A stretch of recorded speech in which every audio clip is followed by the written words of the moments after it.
5 години по хеликоптерската несреќа кај Струмица во која загинаа 4 пилоти на Министерството за внатрешни работи, денеска во Струмичкиот суд требаше да почне судскиот процес против 2 физички и едно правно лице кои се толерат за тешки дела против општата сигурност.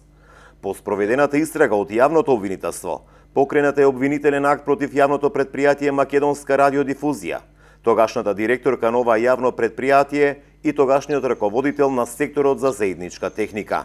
Според обвинението, сите се товарат за тешки дела против општата сигурност, бидејќи биле надлежни за антенскиот столб во кој удри полицискиот хеликоптер, кој во критичниот момент не бил осветлен.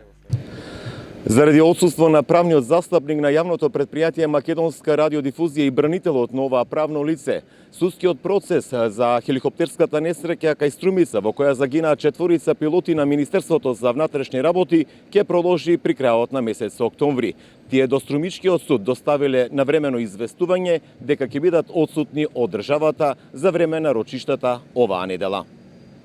Пред 5 години на 10 јули околу 22 часот во непосредна близина на Струмица, полицискиот хеликоптер Ми-17 произведен во 2008-та удри во антенскиот столб на јавното предпријатие Македонска радиодифузија, при што загинаа пилотите Драган Мицев, Маријан Трајковиќ, Тоде Орешков и Илјо Лопатички. Сите тие биле на ноќен лет на релација од Скопје-Валандово преку Струмица до Берово и Делчево, при што користеле ноќна опрема за летање.